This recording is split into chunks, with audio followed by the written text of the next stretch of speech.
people let their guard down more on the internet. And why is that?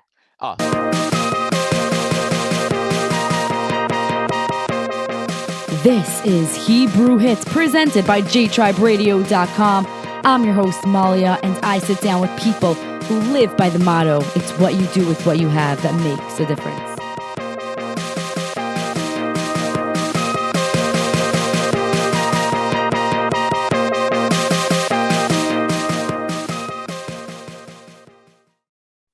Welcome to Hebrew Hits. I'm your host, Malya, and this is the 47th episode of Hebrew Hits. I cannot believe it's already 47. Before we get to the interview and before I introduce my guest, I'd like you to please hit that subscribe button right now on YouTube so that you can see all the other episodes. Hit like, share, and comment on this video. Please go follow us on Facebook and on Instagram at Hebrew_hits. This podcast is available on all streaming apps. So go hit that follow and subscribe button as well. Well, right now, I have Moshe Ney on this Zoom with me. I'm excited because we are going to talk about a really, really pivotal topic when you are online as a male, female, how you interact with the other gender on cyberspace, on LinkedIn, on Facebook, on all internet platforms, all social medias, everywhere. It's very, very pivotal that we talk about this. And I have the expert with me right now. Moshe Ney, welcome to the show. How are you doing today? Baruch Hashem, wonderful. Thank you. It's truly an honor to be here. Just one little note on what you said. I can't call myself the expert. I knew you were going to say that. Yeah, I am, but in no way, shape, or form the expert. There are much bigger people who are much more well versed in this and have much more expertise in this than I do. If you want the expert, honestly, I mean, I'm just going to say that at least the person I can call the expert in this is probably Rabbi Zachariah Wallerstein. He's someone who I could almost say, I'm not going to say he's my role model for this, but he's definitely the person that would model the type of person that would deal with this type of issue. And then you know this better than I do. I'm sure you've heard Rabbi Wallerstein's lectures before. Yeah, of course. And a lot of his students are girls. And believe it or not, before we actually get into the subject matter, I just want to talk about him just for a drop, because I just want to bring out to you, the understanding of what somebody could have, despite the fact that he does not use the internet. Most people don't even know this, or maybe they do know this. Rabbi Zachariah Wallerstein does not use a computer, does not have a smartphone. And I did not know that. And ever since Windows 95 came out, he had a computer literally for like a day. And because of one bad thing that showed up in his email, he pulled it out and told the secretary, take this thing and throw it in the garbage. I'm no longer using it. But somehow he became the expert in being able to tell girls, specifically, I mean, really the broader public more in general, but specifically to girls, what's happening to them when they go online and what potential dangers they put themselves in when they expose themselves to the public in such a fashion. And this is something which we're going to elaborate. We're going to talk about. I don't want to put everything, I don't want to kill the entire conversation and just end it now, like dead on arrival. But this is something that he dealt with extensively, and it's something that I marvel at, because you see someone who's not online. He doesn't even have a LinkedIn account. The man doesn't even have that. And still, he's able to get into the psyche of every single person to know what a man is going to say, what a woman is going to think, and to know what potential pitfalls can be out there should a person not be careful. And I think it's something which has to be spoken about, not just by Wallerstein, but I think by everyone in general. And I think it's something which we should take the time to discuss as you introduce the conversation. Do you think that he understands it so clearly and knows it because he's not on these sites? He's not on LinkedIn, he's not on social media, or it's just he knows? That's a very good question. Sometimes when a person, it's interesting that you bring that up, because sometimes I think when a person is on the outside and they look from the outside at a person who has the problem, okay, so maybe they may not be on, let's just say, like, for argument's sake, we're not making judgment calls on anybody, yeah? You may not be able to know what the person is feeling as to why they're involved in that. Let's say whether it's any addiction, whether it's smoking, whether it's drugs, whether they're Rahman al-Islam, whether they're cutting themselves, whatever it could be. But from looking outside, from an outsider's perspective, that person is in trouble. And that person is not up to any good. So this is more of an educated guess. He's standing on the outside and being in chinuch for 40 plus years and dealing with these elements, mainly people who are not necessarily in the system, as you would say. Him looking on the inside from the outside sees the detrimental effects of what happens to people when they are involved in, when they're heavily involved in various online platforms, and more specifically when they're doing things that are inappropriate, or when they're opening themselves to inappropriate behavior. So I think it's just by virtue of the fact that because he deals with it and he sees it on the outside, he's able to see the pitfalls for themselves without even having to himself be involved in it. I think for sure that is the case. And I'm very, very, very excited to sit down with you because I know that you've helped me throughout LinkedIn. I've had different men be inappropriate, send me stuff, and I just didn't know what to do. So I send them to you and you check them out. You're like, block this one, that one's fine. Be wary of this one. So it's good to know that the reason I'm calling you the expert is because if I don't know if somebody's questionable or not, I send them to you. You're basically the LinkedIn expert, which people know now that they reach out to you and you find out if those people should be blocked or whatnot. Before we even get to that topic, I want to find out why you did start on LinkedIn, because if you have this outside perspective, like, why did you even start? Why did you even join? Right. So that's a very, very good question. So honestly, being the type of person that I am, I really would just have wanted to avoid all type of social media platforms altogether. Until, I mean, really, I shouldn't say until recently, because I'm saying really, I've been doing this for a while, and Baruch Hashem, it's ongoing.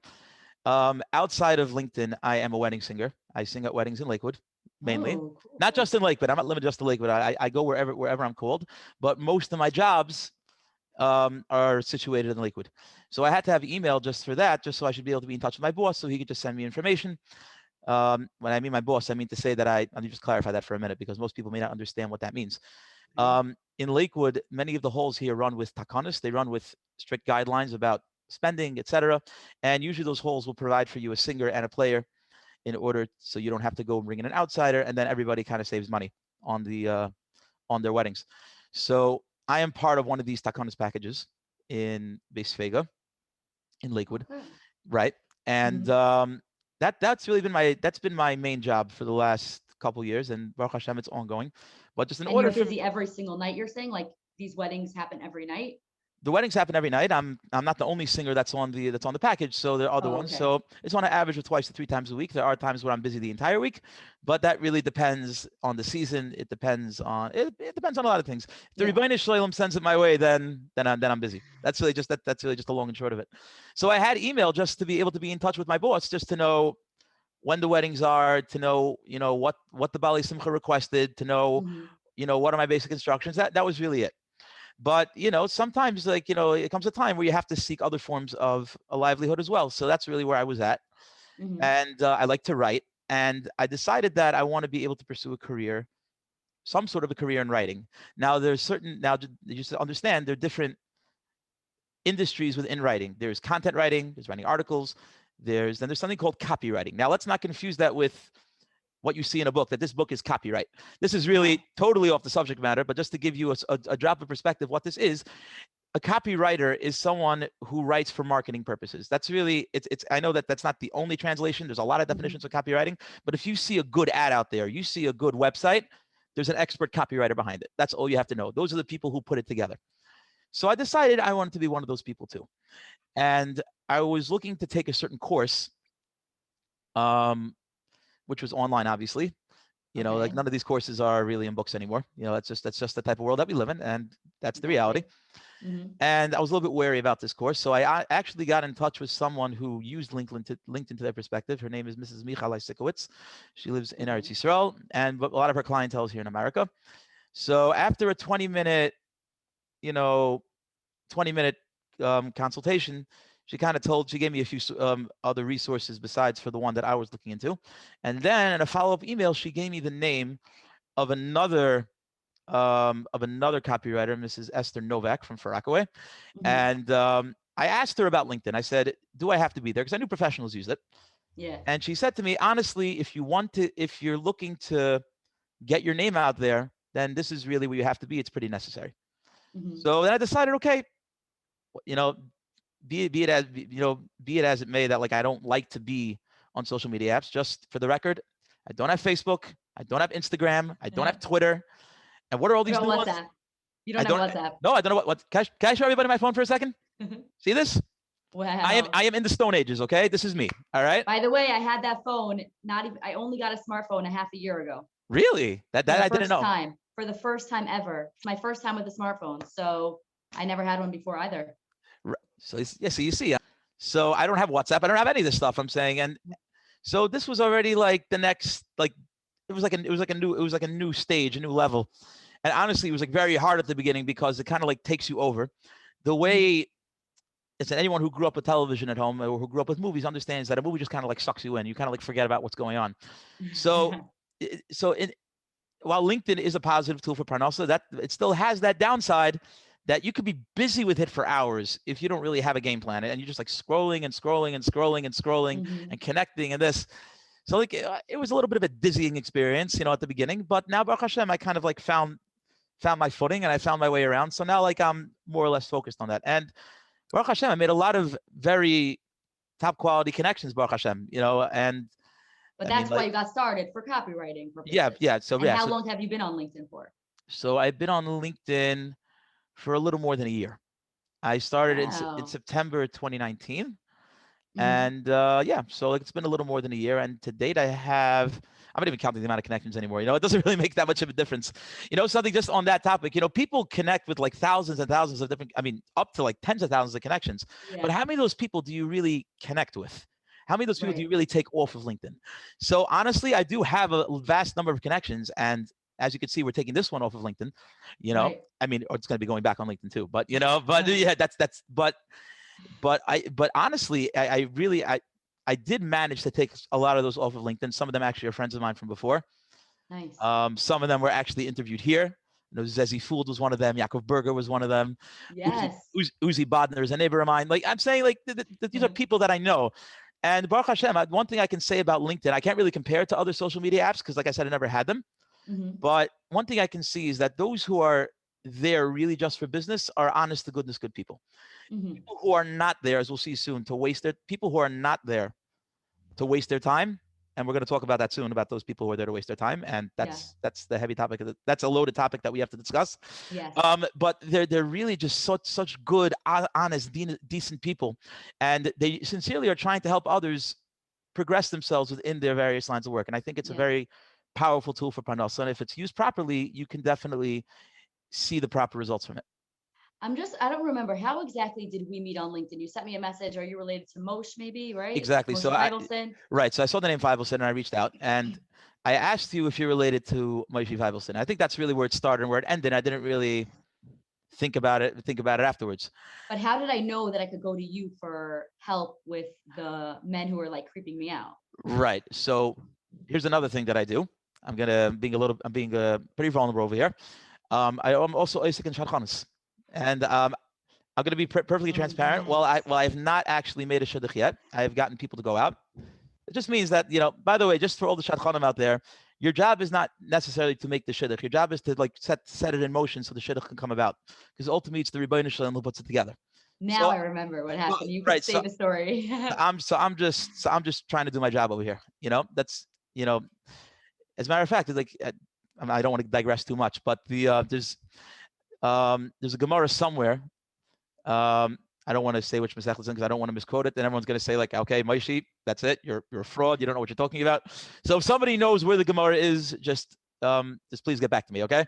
That when a person comes up to Bezin Shamayla, they ask him a few questions. And one of them is a sakta b'piri of Yerivya. Did you attempt to try to procreate and have children? The Marshal in that Gemara says that it's actually referring to finding a shidduch for a yosim or a yisayma. Now, interpret that to mean, now it's not limited to a yosim or a yisayma, but the basic idea is that a sakta b'piri of Yerivya goes beyond just, did you try to bring dairis into the world? Rather, did you also try to help others find their shidduch and thereby build other houses in Klal Yisrael so they can bring in dairis as well? And that's the question one's going to be asked. So it's something that I try to do because I'm a people person. I like to connect with other people. I'm outgoing, and a shadchan has to be a little bit aggressive, even though I'm not aggressive like that, but I try and I try very, very hard. You actually came to me with a shidduch and it was crazy actually. Right. And I had apologized. I mean, I had apologized that I had to call you because I know some ladies get creeped out when a man calls them. And I said, I'm only calling you because to read a shidduch, it's easier if it's done over the phone. Yeah. And then that's how this conversation, came to light.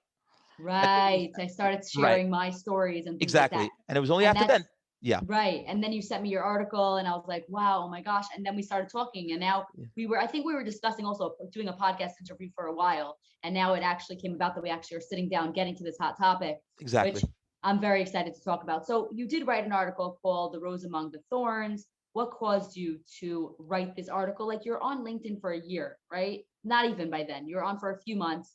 And how did you realize that things were going on that may have been inappropriate towards women that caused you to write this article? So first things first, coming from yeshiva, which Baruch Hashem I'm still zeicher to be, and I'm still in Koil, part of the day, and then the other part of the day I'm working on this.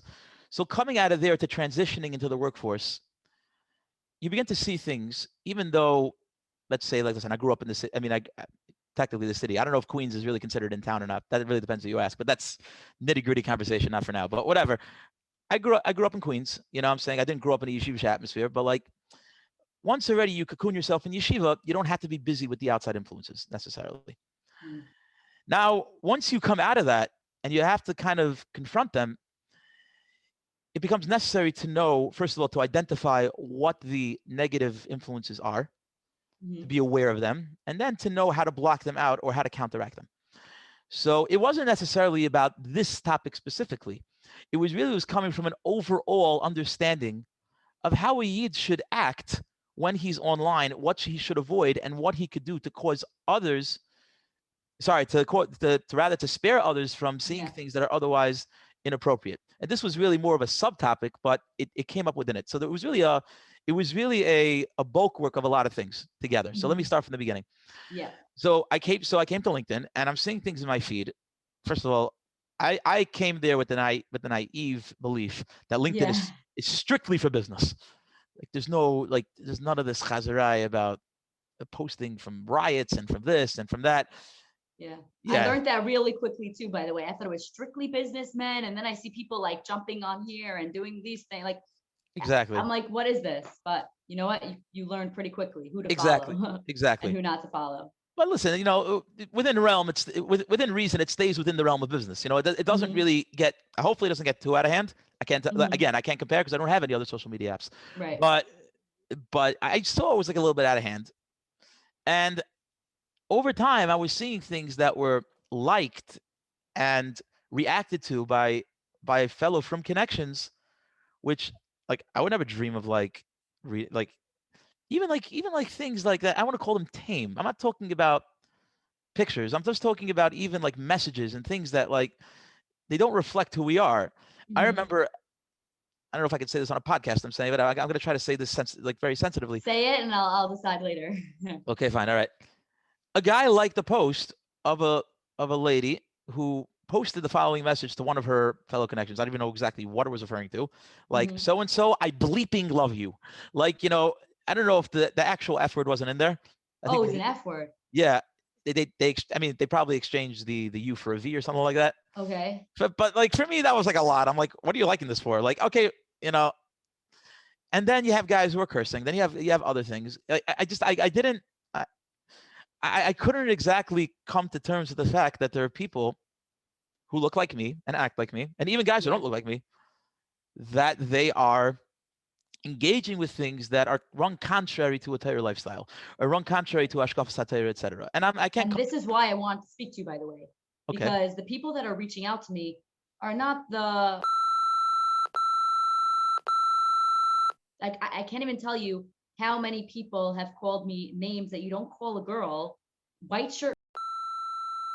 I'm telling you, the Jewish people are reaching out to me, and this is why I want to sit down with you, have an open conversation, because why is this happening? Like, why do men who are brought up in a regular from home, regular Jewish education feel that they could say these things to me when I would meet them, let's say in shul or let's say on the street? They would never say such things to me. And I've been told things which I can't even say on the podcast because it's just inappropriate. Don't do it. It's just inappropriate. But I'm saying, like, It's just why? So coming from you, like, why is that? Like, let's talk about all of this. Right. So we're going to get to that in a second. That was the next reason why I decided to write it. First of all, I saw a post from various ladies, not even Jewish ladies per se, even non-Jewish ladies, saying how men were reaching out to them for the purposes of forming a relationship, and or worse.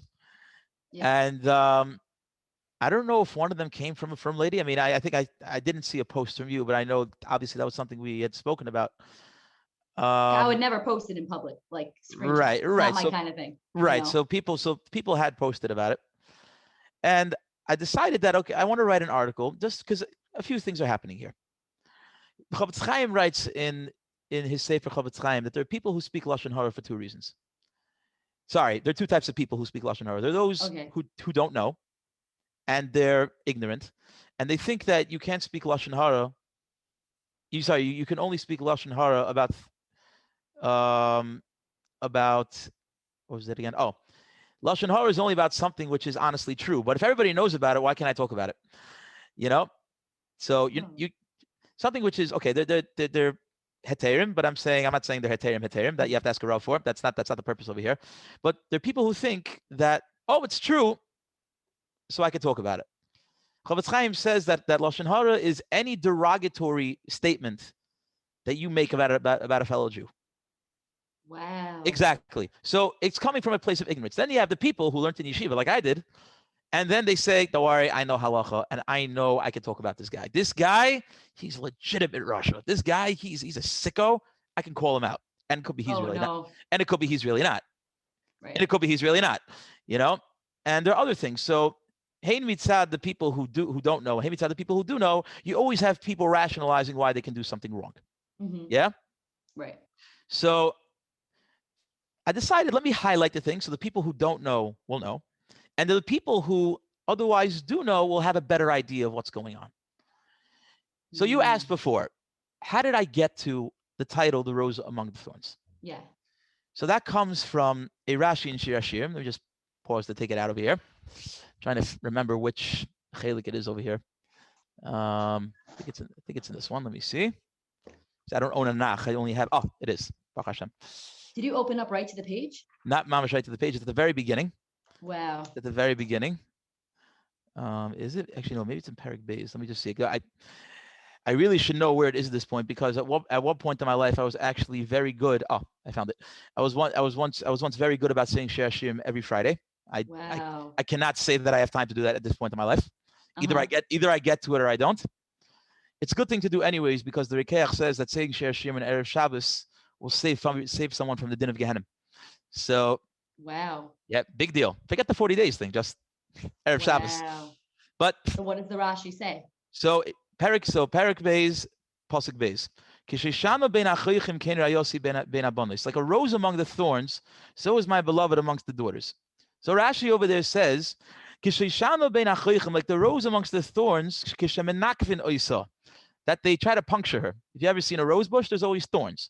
Yeah. And if the rose petal ends up on a thorn, it gets punctured, right? That she stands consistently in her beauty, and in her redness. Mean to say that the rose stays red and keeps its shape regardless of the fact that it's surrounded by thorns. So says the Rebbeinu Shalom, so is my Klal Yisrael amongst the nations of the world. Remember, the Shir Hashirim is the ultimate relationship of HaKadosh Baruch Hu with Klal Yisrael, which is that of a husband and a wife. And this is how Hashem praises us in front of the rest of the world. Like, look at my Eden. Look at them. Yeah? Like the nations of the world have their way of life. They have their way of doing things. And and sometimes they want us to join them. And this is exactly what Rashi says. So too is my daughter amongst the nations of the world, referred to as daughters, who seduce her, to run after them, to stray from the path just like them, after strange gods. Yet Klal Yisrael stands steadfast in her emunah. Wow. Yeah? So the idea is very simple. That HaKadosh Baruch Hu picked us to be his nation, and he expects a certain standard from us, and he praises us for that standard. And And it's that standard that makes us stand out among the rest, as people being able to see like, wow, that is one very beautiful rose of a nation. Yeah. Right. And that's where it's coming from. And because we all want to be that, we have to understand where we're at. So I highlighted in the article, a lot of us come to cyberspace because we have to work, right? That's just part of it. That's just like a lot of businesses online now. Or literally 99.9% of businesses online. And we're confronted with a lot of different things. So I highlighted a bunch of things in the article. And the first thing was really about be careful with what you like and what you engage with. Because as you know, and everybody else knows, whatever you click on is seen by your connections. Exactly. And it's like it shows like who, how LinkedIn works. Exactly. So like this. Exactly. And you have to be very careful with what you like, because then all of them are going to see it. You also discussed in the article how people let their guard down more on the internet. And why is that? Oh, so that's where we wanted to get to. I think the reason is very simple. Right now, I mean, although this is really a virtual meeting, you can see me. And I'm not going to say anything or do anything because you see me. And that's probably the mentality. The mentality is now you see me, now you don't. If you can see me, I'm one way. When you don't see me, who's here to hold me accountable for what I'm doing? And the truth be told, the internet lends itself to that kind of that smoke screen type of feel. No one can see you, or you physically nobody can see you. And you can go places. I mean, this is really the biggest danger of the internet. This is really what encompasses this entire problem. That on a computer or on a smartphone, or it's anything that has internet access without a filter, I might add, that's a different discussion. Right. Anything that has no restrictions, you can go wherever you want, whenever you want, and however you want. And who is going to stop you? And you're going to get a lot of viruses on your phone. Well, that could be that's the pitfall of it. I mean, believe it or not, that's a smaller pitfall based on like more than just the viruses you're going to get. Well, yeah, I'm saying there's going to be so much worse, but I'm saying people will notice, like if you have to keep like fixing your phone, I don't know, like, or, there's like hundreds and hundreds of viruses, people know what you're doing and it's all in your search history. No matter if you delete it, I could find it. Let me let you know. Okay, fine. So I understand that. But what the point is that the internet gives that feel to a person that they can literally roam like it's the Wild West and do whatever they want. Yeah. And Rahmanul Islam, people have honestly geared their businesses that way or geared content that way. I'm not, to draw people in ways that are highly inappropriate, because this is where you can do whatever you want. And this is where you can get those pleasures you didn't have anywhere, etc. And I don't want to elaborate further.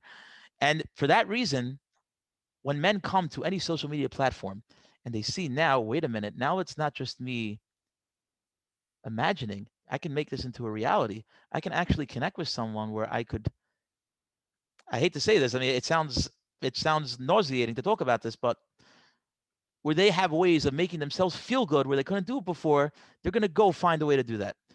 Wow. Exactly. And do you think that it desensitized men though? Like now that men are on LinkedIn and they see how easy it is to send to a girl, a young girl, I don't even know if they're probably sending to married girls, non-Jewish girls, Jewish girls, everybody, it doesn't matter.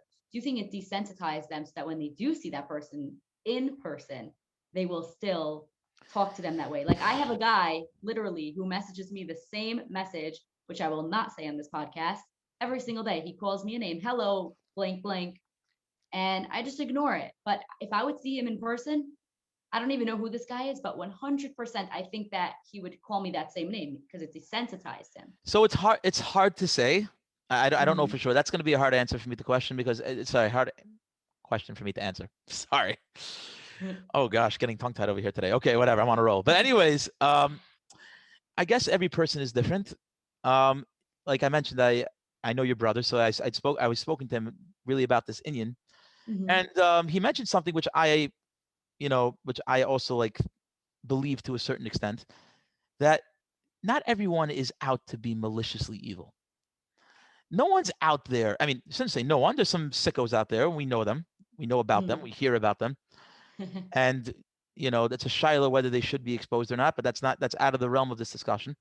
Right. But I think most upstanding from Jews don't want to be doing this stuff. Now, everyone was created with the Yetzer Hara. You know, Yetzer Leva Adam Rab Min Urav. It's just a fact of life. And Mhm. when a person is put into certain situations, his Yetzer Hara could be stimulated more than it is in other situations. So, like I said, when he's online and the internet gives that feel that you can do whatever you want, so he'll do whatever he wants. But once he's in a situation with other people where people are watching, Uh-huh. I don't know if he would be as prone to do that when other people are looking. Interesting. People think about things, they talk about things, then people do things. And does it mean to say that will a person just stop and keep his machshava in his mind and he won't take it further? Hopefully, if he's in control of himself. Right.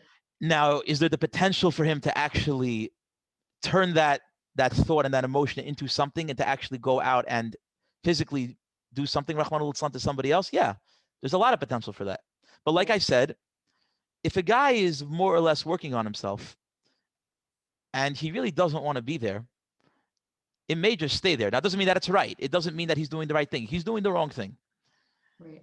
But it can go either way. Like I said, if he's working on himself and he really wants to get out of it, chances are he won't take it there. If he's not going to make an effort to stop, then he could get there. And I guess the answer to the question is that everyone just has to be careful regardless. Yeah. And 100%. Do you you just got think to, that women, yeah, finish, sorry. no. I just meant to say that you just have to be on guard or just be careful. And we say, "Ein apotropos l'rayos." There's no such thing as a cosigner when it comes to immorality. Uh-huh. You know, that means to say, just because a guy thinks like, "Oh, I'll be careful," it doesn't work that way. You're dealing with and let's say for a girl, she's like, "Oh, don't worry, I'm kosher," as they say in certain, in certain communities. I'm a kosher girl. Nothing's gonna happen to me, okay? And he's a nice guy, Or the other guy said, "Don't worry, I'm a great Yirei Shemayim. I fear God. Nothing's gonna happen to me." Never take any chances. Never ever Exactly. take any chances. Stay on guard. Don't say more than what has to be said, and don't ever initiate such a relationship, especially if it doesn't have to. It doesn't have to be there. Like we're And we're not on. talking Yeah. totally on LinkedIn, not even in person right now. We're talking about on LinkedIn, on social media. So on LinkedIn itself, keep it to business. Yeah. And okay, whatever. Let's continue because I'm saying I feel like a lot of the conversation is like still like up in the air. Yeah, Maybe yeah, you no, just I have so many questions I'm gonna ask you. Like I literally yeah. have so many things I want to talk about. I also want to ask you if men Mhm. and women you think have the same struggle online. I'm a girl, you're a man. This perfect question. I know Mhm. how it is to be a woman on social media, and you know how it is to be a man. Do you think that men are getting the same kind of comments in their DMs as women? So that's a very hard question to answer. I definitely don't see them posting about it, at least not on a constant basis. I rarely heard it. I think I saw it from one of my connections, Mm-hmm. but I think it's more of a problem by men than it is by women. That's my honest, firm belief, 1,000%. Yeah, and I I think that women also on LinkedIn, especially the Beis Yaakov girls, like we're all so innocent. I would never have thought like things that have happened on LinkedIn with me. It's because I was so innocent that somebody tried writing me a shidduch. Wasn't you? Don't worry. And it ended up, I told you the story, ended up being that he just was trying to get his way into gaining my trust so that he could talk to me. And by the time I knew what was going on, it was too late. And I had to get Rabbanim involved and different people involved to help the situation because it got serious really quickly. And I didn't even think that a inappropriate. It was a I like this is where like I was totally like, whoa, I don't want to talk to anybody in my DMs, but I calmed down after like, realizing right. No, what to do. you definitely have to be normal about it. There's no question. Mhm. Um, but like I said before, ain't apotropos l'rayos is what Chazal said that no matter what level you're on. As a matter of fact, and it's interesting that you bring that up. Like the Gedolim of like every generation were always worried about these things, no matter how high they were. You know, there's a I did a series over here, not over Mhm. here on LinkedIn, um, during the last few weeks between Parshas Shmos and Parshas Mishpatim. We did a series. I say we because a bunch of people joined it Mhm. on modest conduct in the workplace. It was actually out of a book called 9 to 5. Um, it's called I don't remember the title of the full title offhand, but Mhm. it was dealing more with in office conduct from a halachic perspective. And at the very end of the book, there's stories, and there's a story there cited with the not this past Skalena Rebbe who just passed away a couple years ago, but with his Mhm. father. Wow. And his father was staying at someone's house in Muncie, and the Balabas happened to have still been at home. The one who owned the house was still around, And suddenly he sees the Rebbe like running out of the room, like frantic. And he's like, Rebbe, is everything okay? He's like, oh gosh, you're here? He's like, I'm so relieved. He's like, Rebbe, what's the problem? He said, I sincerely thought you left the house. And I think I heard your wife in the other room. And I thought she was here. And it's also for me to be in the same house with her because it's Yichud. And he looked at him like strangely. He said, Rebbe, you're like, I don't know how old he was. He wasn't, as a matter of fact, in the story, he was so old that like he couldn't even run that fast and he collapsed on his way out. So he had to like pick him up. Gosh. And he said to him, like, Rebbe, like, you're so old, like you still have to worry about this. He said, never underestimate the koyach of the Yetzer Hara. The Yetzer Hara gives life to the lifeless. I don't know the exact words, like, strength to the weak, sight to the blind, and gives hearing to those who are deaf. Basically, don't mess around. And no matter how old you are, because at the end of the day, a person has to be on guard till his dying day to be saved from things that are that could otherwise bring him down in these areas. Yeah, it's not a joke. So you're surprised. Like, whoa, I'm so happy I'm a woman. Like, it must be very challenging to be a man. Oh my gosh, whoa. I mean, listen, we don't doubt for a second that the Skalender ever had such thoughts. Chas v'shalom, you know what I'm saying? He was literally, he was an angel. He was an angel on this earth. If you ever talk to people who ever saw him. But the point is that if he's worried about it, I for sure got to worry about it. You know what I'm saying? And like, why should I put myself into that situation where this pitfall could happen? Right? You hear what I'm saying? Exactly, so you're asking, like, how is it that a rabbi can do something like that? The answer is he wasn't careful. And he convinced himself either that it's okay, I'm fine, or he really, or maybe he's not really a rabbi. I said to him, I said, how can you be a rabbi? I said, I'm so surprised you're a rabbi. Like, I was straight up. I was like, what in the world is going on? Like, you're a rabbi. He's like, oh, I'm far from a rabbi. I'm like, but it says you're a rabbi. Like, you say that you're a rabbi. Was his title was his actual title rabbi? Rabbi. And I was like, you say you're a rabbi. He's like, I'm far from a rabbi. And I was like, right. What? So just tell him, why don't you cut the title rabbi out of your title? You know? I said, don't ever contact me again. The rabbis were taking care of it, but it was a very scary situation. Now I want to ask you this question. Why did you personally feel that it was important to write this article and not leave it to somebody else? Like, why did you want to do it? Because if I have the ability to bring it out, why should I wait for someone else to do it? I have the information. Right. I have the ideas, and I felt that it's important to bring it out, and I shouldn't just be busy waiting for someone else to do it. And I felt it's like, and also it's something that people can benefit from, because like I said, we want to be careful. We're not looking to be in the dirt. We really are looking to be above all of that. And what was the reaction though? I want to know. So the reaction. So I think there were some who were a little bit hesitant for me to publish it. So the mile of having a LinkedIn article is that you can share it prior to its publishing with other people to look over. So everyone gave the ha'aris, maybe add this, maybe take out this. I sent it to one guy.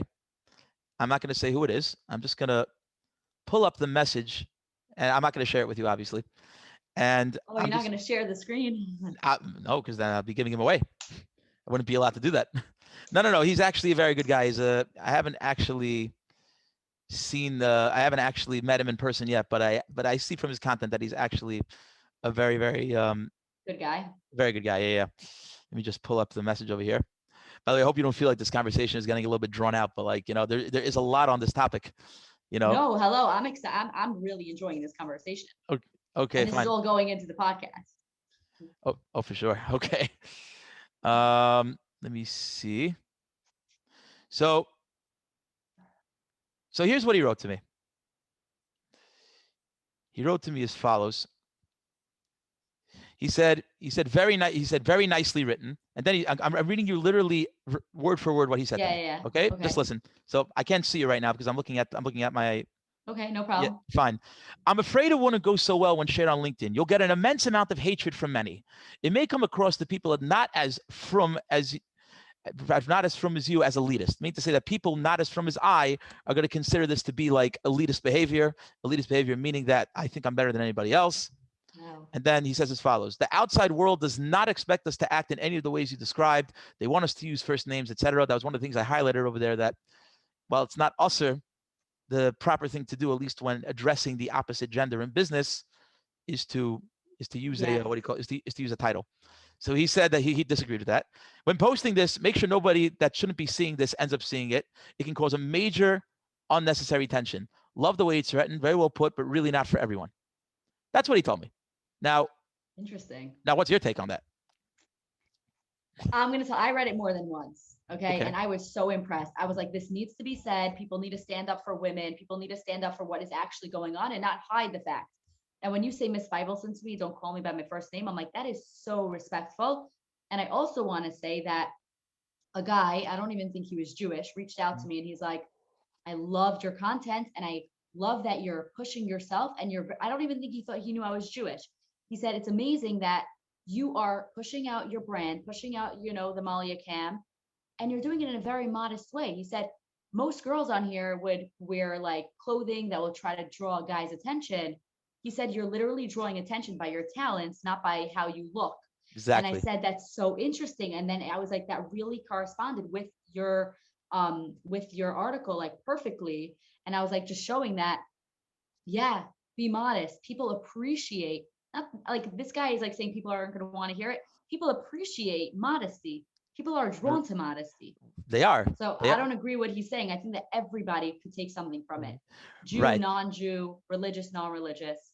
Right. So my response to him was that I disagreed with him. Mm-hmm. And I said I disagree with you that it will garner hatred from others. And this is something that I clarified to him, because this is never I didn't say this in the article. I never said in the article that they expect us to do any of this, as you'll see soon. So this is what I told him. I said, I never said in the article that they expect us to use first names. I said, we are expected to use a title because that's the right thing to do if you consider yourself an upstanding from person. And that's only one example. We're expected to stand out. If we don't, then what distinguishes us from them? And then I told him that a lot of these things actually were taken from the Sefer 9 to 5 that I referenced before. Yeah. And I said that the issue of calling people by first names is already dealt with by the Noid of Yehuda. He was one of the earlier Paiskim. And I said it's a very relevant article. I want to point something out that you did say, that you said that this separates us from them. Yeah. It doesn't mean in a negative way. They separate themselves from us because they expect more from us, not the other way around. Yeah. Non-Jews expect, like, they literally put Jews on a pedestal no matter what they say. Exactly. They're never going to admit it, but they do. They do. They really do. Yeah. And it's not a joke. They sincerely do.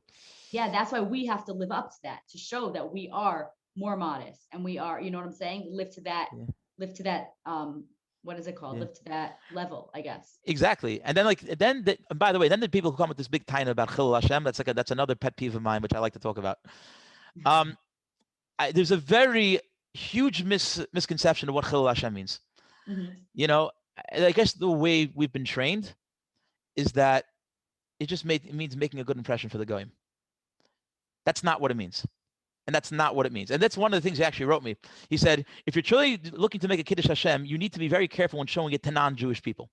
Okay, so whatever. I mean, whatever. I settled with him. I'm saying, don't worry about it. We're not like in this long vendetta. And as a matter of fact, I mentioned my 20-day. I did a 20-day posting challenge, like I mentioned, with the Sefer 9 to 5. And another guy attacked me, not about the article, but about the content that I was producing, talking about tznius. And he said that I'm making a Chilul Hashem. So let me just highlight briefly for those who are listening. I'm not a Paisik, but the halachas of Chilul Hashem could be found in the Rambam, Hilchos Yisod Ateret Perek Yud Aleph, and over there, Chilul Hashem boils down to mainly one thing: doing Hashem's ratzon. And if you do it, it's a Kiddush Hashem. If you don't do it, it's a Chilul Hashem. If you do what Hashem wants you to do, that means not what John Brown wants you to do, what Hashem wants you to do. If you do that, then you sanctify His name. If you do a sin, even if a guy thinks that it's admirable, it's a Chilul Hashem. And in many cases, even though we're not talking about Gimel Averis Chamuris, at least in this specific thing, we're not talking about immorality where he says, look at this immoral thing, or do something immoral, I'm going to shoot you. Then there's no question. You have to give up your life for that. But you eat ham in front of 10 Jews, you committed a sin which you were mechuyev to give up your life for. Mean to say that if John Brown comes to you and points a gun at you and says, eat a ham sandwich in front of these 10 Jews, you got to give up your life for that. And where people mistaken this, for what the goyim think, really comes from this: that if a Jew is seen doing things that are considered below standard, he's hanging out with the wrong people, he's talking dirty, he's doing things that are dirty, that's where Chilul Hashem kicks in.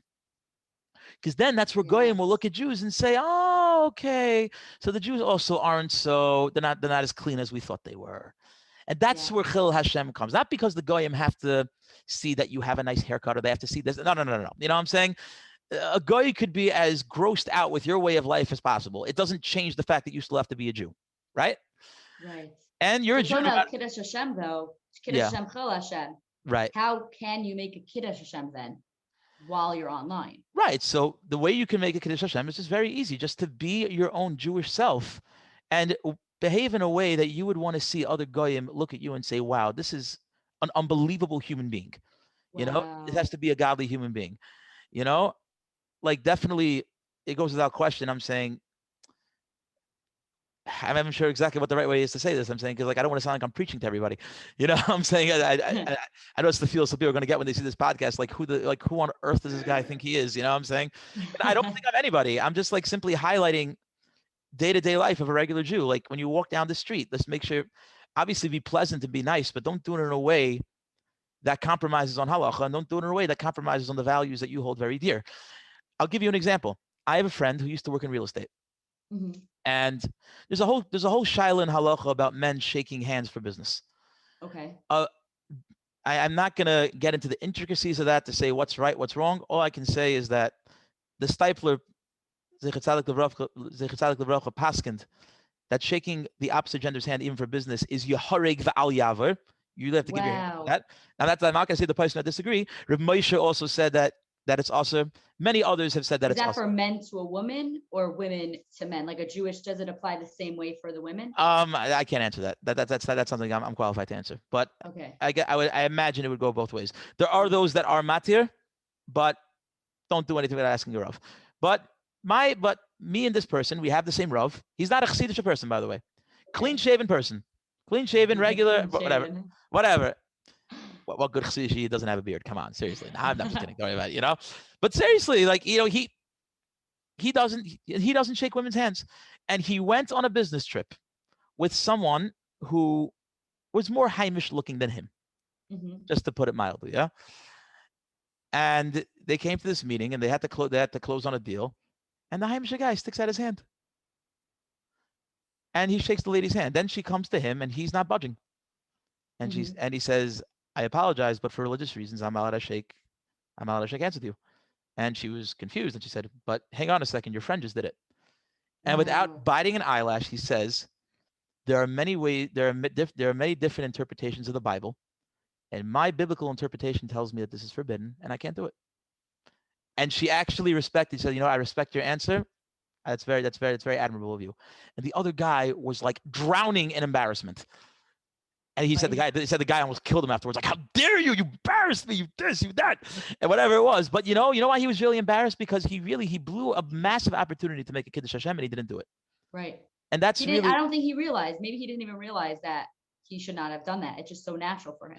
It is, but people have this attitude that, like, because it's business, things are permissible, but as you've seen for yourself, when people do things just for business, sometimes that business is in massive quotation marks, by the way, or it's in brackets, or it's parenthetical, and it could turn out to be for things that aren't business related, and one thing leads to the next, and the more one lets his guard down, chas v'shalom, he could end up in the wrong places, like we said before, and it all leads back to the same point. And a person really wants to make a Kiddush Hashem, he has to just take stock of his actions, and he has to take stock and say, is this going to reflect positively on other religious Jews?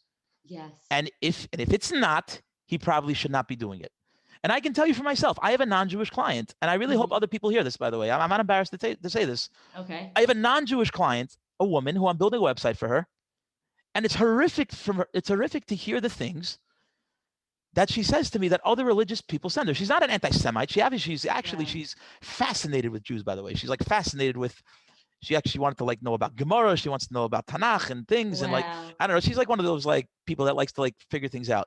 But she can't figure out for the life of her, why are from Jews sending her inappropriate material and inappropriate messages? As a matter of fact, okay, wow, I'm gonna Jews to her. Yeah, and I know this sounds like heavy duty material over here. Maybe it's too much for some people to hear, but I want the guy, if he happens to listen to this podcast, to hear this, okay? Because he knows who he is. And And yeah, if you want to know how she called your bluff, it's my fault. Okay. Okay. That's it. I'm going to get there soon.